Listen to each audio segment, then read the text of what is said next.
नमस्कार, आप देख रहे हैं के न्यूज। मैं हूं आपके साथ धनवीर। रुक करते हैं खबरों का और बुलेटिन की शुरुआत करते हैं दिल्ली की खबर से।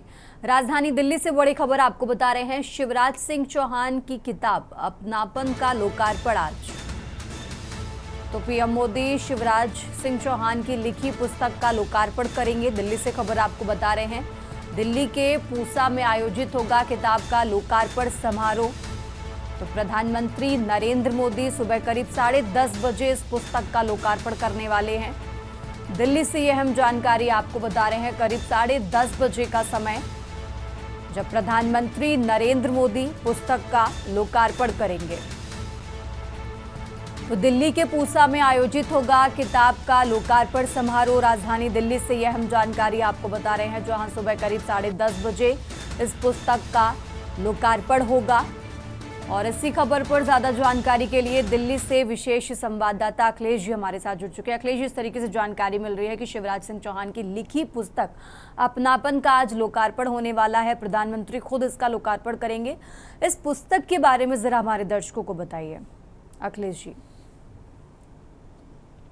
केंद्र सरकार में कृषि मंत्री शिवराज सिंह चौहान और मध्य प्रदेश के लगातार 4 बार मुख्यमंत्री रहे शिवराज सिंह चौहान ने पार्टी और कार्यकर्ताओं और अपने भारतीय जनता पार्टी के जो वरिष्ठ नेता रहे उनको लेकर और आम पब्लिक यानी मध्य प्रदेश की जनता को समेटते हुए एक पुस्तक लिखी है। इस पुस्तक का नाम उन्होंने अपनापन रखा है कि इसमें ये दर्शाने की पूरी कोशिश लेखक यानी शिवराज सिंह चौहान की तरफ से की गई है कि कैसे उनको भारतीय जनता पार्टी में अपनापन मिला।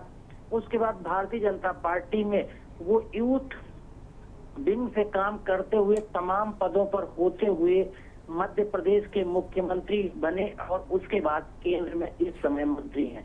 इसके अलावा लगातार मध्य प्रदेश की जनता से उन्हें जो कई चुनाव में अपनापन मिला, चाहे वो लोकसभा का चुनाव हो, विधानसभा का चुनाव हो, मुख्यमंत्री पद पर चुने जाने को लेकर नेताओं को अपनापन हो। भारतीय जनता पार्टी में वरिष्ठ नेता रहे अटल बिहारी वाजपेयी, लाल कृष्ण आडवाणी, मुरली मनोहर जोशी समेत तमाम नेताओं का इस किताब में जिक्र किया गया है और दिखाया गया है और कहा गया है कि कैसे उन्होंने ईमानदारी से, वफादारी से और कर्मठता से पार्टी में काम किया, जनता के लिए लगे रहे और उनको पार्टी के साथ साथ जनता से भी अपनापन मिला और जिसी की बदौलत वो इतनी लंबी पारी काम कर पाए और आम जन के लिए काम। और इस पुस्तक का विमोचन आज नई दिल्ली के पूसा परिसर में होगा, जहां प्रधानमंत्री इस लोकार्पण समारोह में खुद शामिल होंगे और पुस्तक का विमोचन खासकर केंद्रीय कृषि मंत्री की तरफ से यह अपील की गई थी कि पार्टी और उनके काम और समाज को लेकर पुस्तक का लेखन किया गया। इसलिए वो चाहते हैं कि जन सेवक के तौर पर, प्रधान सेवक के तौर पर प्रधानमंत्री नरेंद्र मोदी के हाथों अपना नामक पुस्तक का लोकार्पण हो। तो आज वो समय आ गया है तो करीब 10:30 बजे अपनापन नामक पुस्तक का लोकार्पण होगा, जिसको शिवराज सिंह चौहान ने दिया। अब इस पे टिप्पणियां आना बाकी रहेंगी। जब किताब का लोकार्पण हो जाएगा, पुस्तक आम जनों के सामने आ जाएगी तो फिर पत्रिका सामने आएंगी कि आखिरकार अपना पुस्तक में शिवराज सिंह चौहान ने किससे क्या क्या अपनेपन को दर्शाया है और आम पब्लिक और आम जनता से उनका जो जुड़ाव मध्य प्रदेश में रहा है उसके लेकर उन्होंने क्या लिखा है। ये तमाम चीजें टिप्पणी के बाद देखने को मिलेंगी जब पुस्तक लोकार्पण होकर मार्केट में आएगी।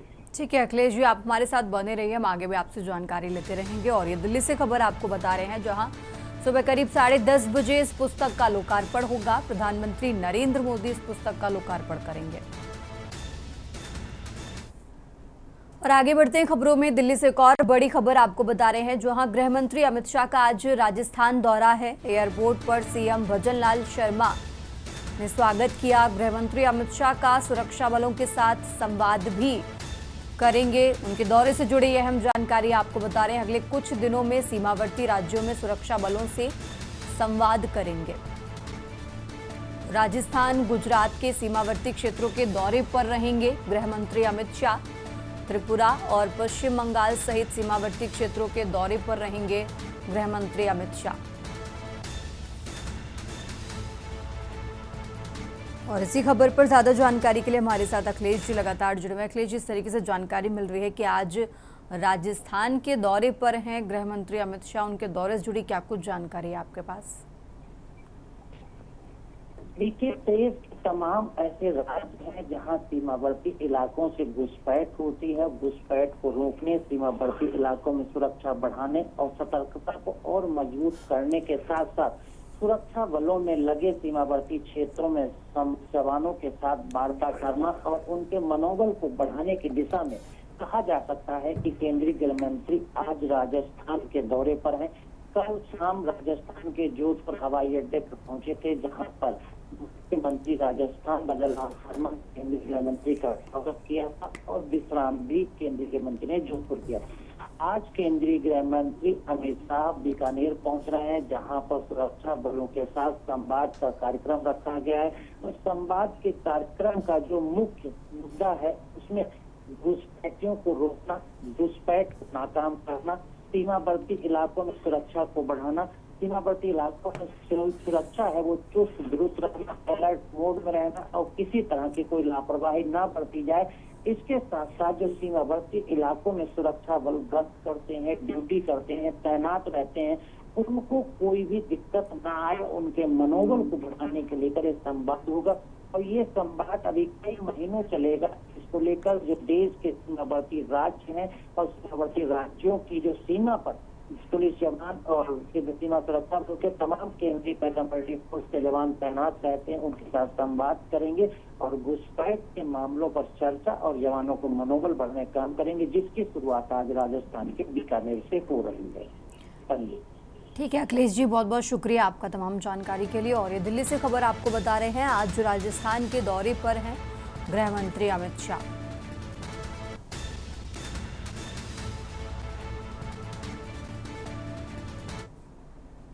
और अब बात कर रहे हैं लखनऊ की, जहां सीएम योगी आदित्यनाथ ने समीक्षा बैठक की है। सीएम ने राजस्व विभाग की समीक्षा बैठक की है और इस बैठक में निर्देश भी जारी किए हैं।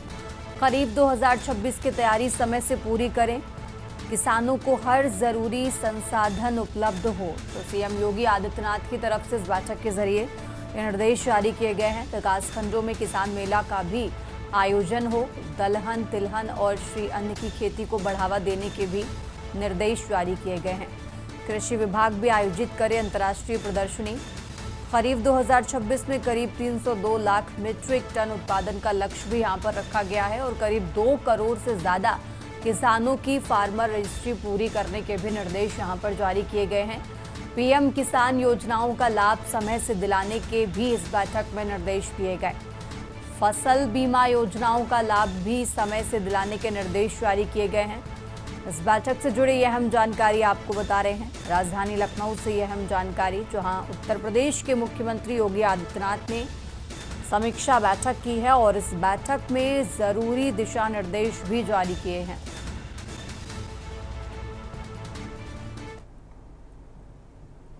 आगे बढ़ते हैं, खबरों में लगातार बात कर रहे हैं लखनऊ की। लखनऊ से एक और खबर आपको बता रहे हैं, जहां यूपी पंचायत चुनाव अब विधानसभा चुनाव के बाद होंगे। तो पहली बार कार्यकाल खत्म होने के प्रधान बने प्रशासक। ग्राम प्रधान गांव में प्रशासक नियुक्त किए गए हैं। आज प्रधानों का कार्यकाल समाप्त हो रहा है। लखनऊ से खबर आपको बता रहे हैं, पंचायत चुनाव अब विधानसभा चुनाव के बाद होगा। पहली बार कार्यकाल खत्म होने के प्रधान बने प्रशासक। तो ग्राम प्रधान गांव में प्रशासक नियुक्त किए गए हैं। आज प्रधानों का कार्यकाल भी समाप्त हो रहा है। लखनऊ से यह अहम जानकारी आपको बता रहे हैं।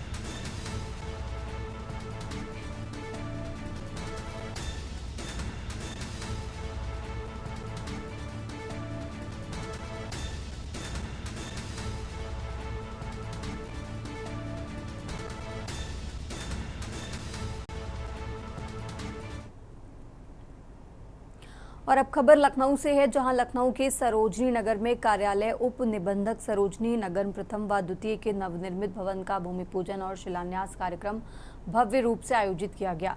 कार्यक्रम में स्टाम्प तथा न्यायालय शुल्क एवं पंजीयन विभाग के राज्य मंत्री रविंद्र जायसवाल मुख्य अतिथि के तौर पर शामिल हुए।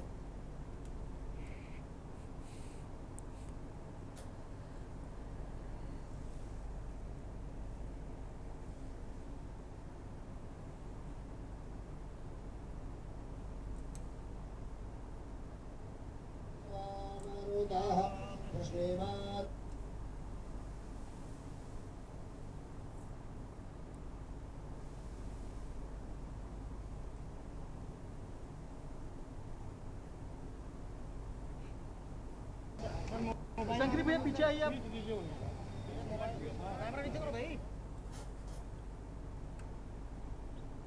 आगे बढ़ते हैं, खबरों में लगातार बात कर रहे हैं लखनऊ की। लखनऊ से एक और खबर आपको बता रहे हैं, जहां सीएम योगी के निर्देश से उत्तर प्रदेश में अब जेल व्यवस्था मजबूत होगी। जेलों को सुधार और कौशल विकास केंद्र बनाने पर जोर। छोटे अपराधियों के लिए ओपन जेल मॉडल पर फोकस होगा। बुजुर्ग और असाध्य रोगियों की सूची बनाने के भी निर्देश जारी किए गए हैं। यूपी जेलों में ओवर क्राउडिंग दर 1.77 से घटकर 1.03 तय कर दी गई है। 7 नए कारागार भी शुरू होंगे। 6 निर्माणाधीन। 6200 सीसीटीवी और ड्रोन से बढ़ी जेल की सुरक्षा। तो वन जेल वन प्रोडक्ट से बंदियों को रोजगार का अवसर भी मिलेगा।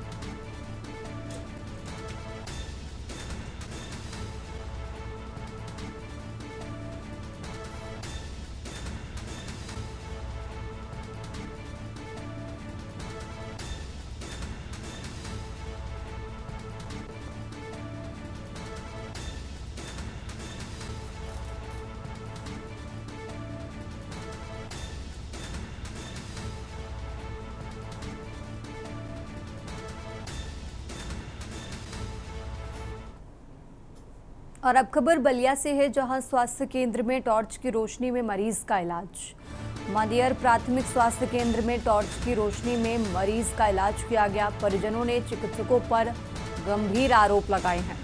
प्राथमिक स्वास्थ्य केंद्र में नहीं मिले डॉक्टर। परिजनों का आरोप है कि स्टाफ ने घायल का इलाज किया। गाड़ी की टक्कर में घायल हुआ था मरीज। तो घायल मरीज को परिजनों ने मरियर सीएचसी लेकर पहुंचे। बिजली कटने से मरीज का टॉर्च की रोशनी में इलाज हुआ। तो डॉक्टर के नहीं होने से स्टाफ ने घायल मरीज को रेफर किया। घायल मरीज का बलिया ट्रॉमा सेंटर में इलाज चल रहा है। बलिया से खबर आपको बता रहे हैं।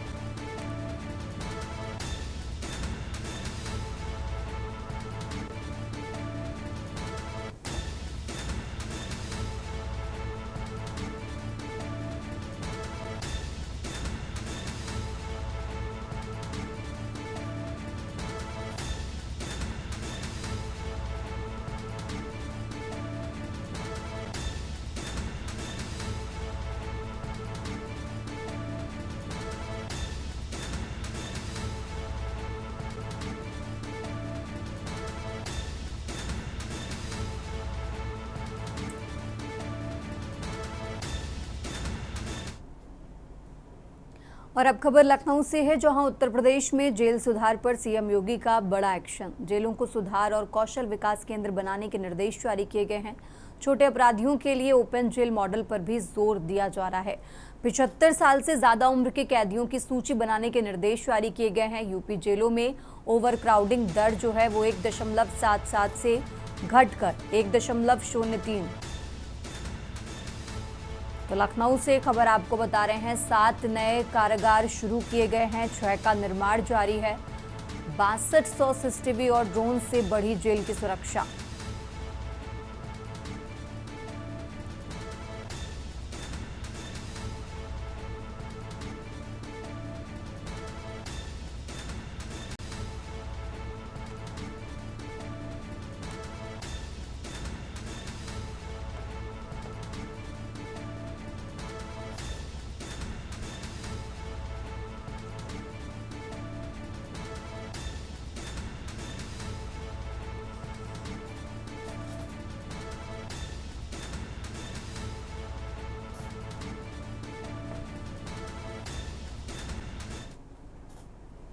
आगे बढ़ते हैं, खबरों में लगातार बात कर रहे हैं लखनऊ की। लखनऊ से एक और खबर आपको बता रहे हैं, जहां 413 करोड़ की 342 परियोजनाओं का लोकार्पण और शिलान्यास होगा।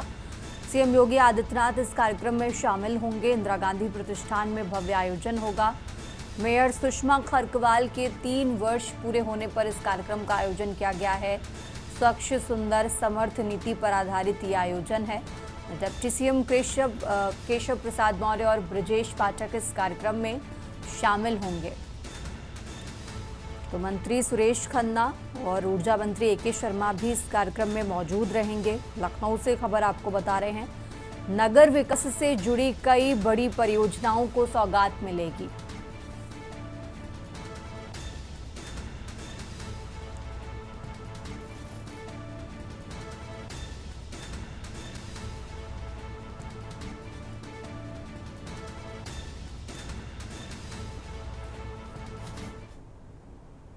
खबर लखनऊ से है, जहां खरीफ 2026 की तैयारियां समय से पूरा करने के निर्देश जारी किए गए हैं। किसानों को हर जरूरी संसाधन उपलब्ध कराने पर जोर दिया गया है। साप्ताहिक चौपालों के साथ किसान मेले का भी आयोजन होगा। दलहन, तिलहन और श्री अन्न की खेती को भी बढ़ावा दिया जाएगा। कृषि विभाग करेगा अंतर्राष्ट्रीय प्रदर्शनी का आयोजन। तो खरीफ 2026 में 302 लाख मीट्रिक टन उत्पादन का लक्ष्य रखा गया है। करीब 2 करोड़ किसानों की फार्मर रजिस्ट्री भी पूरी करने के निर्देश जारी किए गए हैं। पीएम किसान और फसल बीमा का लाभ समय से देने के भी निर्देश जारी किए गए।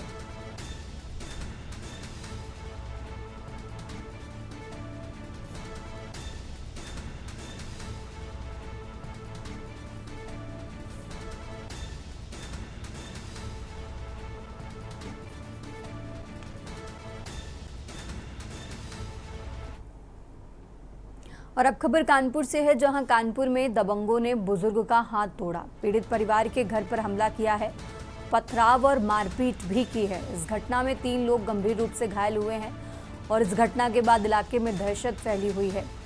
आरोपी विकास वर्मा उर्फ वीरू पर कई मुकदमे दर्ज हैं।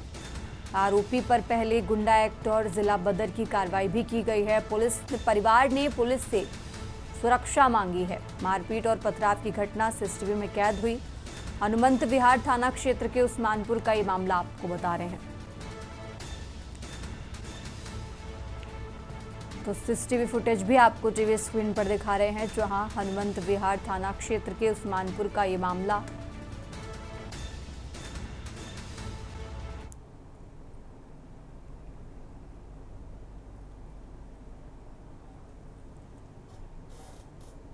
इस बुलेटिन में फिलहाल इतना ही। आप देखते रहिए के न्यूज़ इंडिया।